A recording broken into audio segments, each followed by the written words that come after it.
Hello friends, आज ना मी अजिबात टाइम वेस्ट नाही करणार. काल ना माझ्या फीडमध्ये खूप छान रील आली होती जी की पुरुषांनी सादर केली होती. एक पोयम सादर केली होती, तीच मी आज तुम्हाला ना सांगेल. मला खूप छान आवडली, म्हटलं चला तुमच्यासोबत पण शेअर करूया.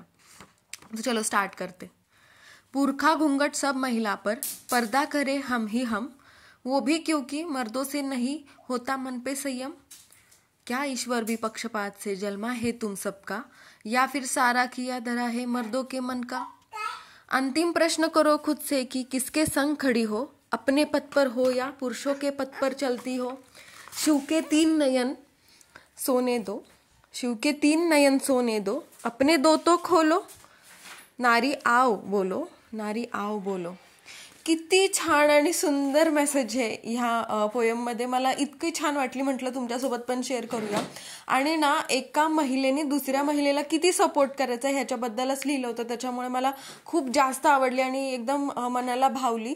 म्हटलं तुम्हालाही भावेल तर शेअर करूया. तुम्हाला कशी वाटली मला नक्की कमेंटमध्ये सांगा. ही पोयम माझी नाही आहे, मी अजून पण सांगते. ही पोयम मला इंस्टाग्रामवरच फीडमध्ये आली होती, सो मी ती शेअर केली तुमच्यासोबत.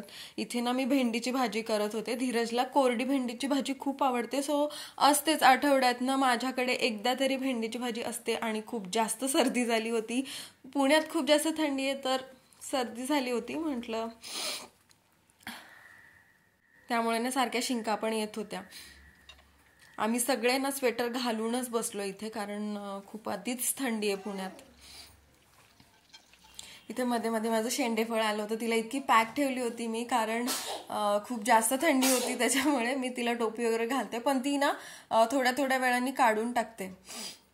बघा कशी मध्ये मध्ये करते, मग मला हेल्प करते ती.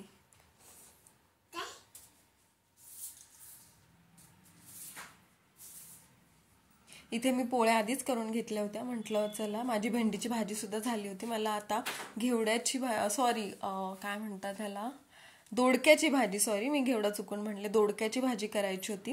ती पण धैर्यासाठी फिकी भाजी करायची होती. म्हटलं चला ती पण शेअर करते तुमच्यासोबत. पटपट स्वयंपाक केला. चॅनलवरती नवीन असेल तर सबस्क्राईब करा. चलो स्टे ट्यून, बाय बाय.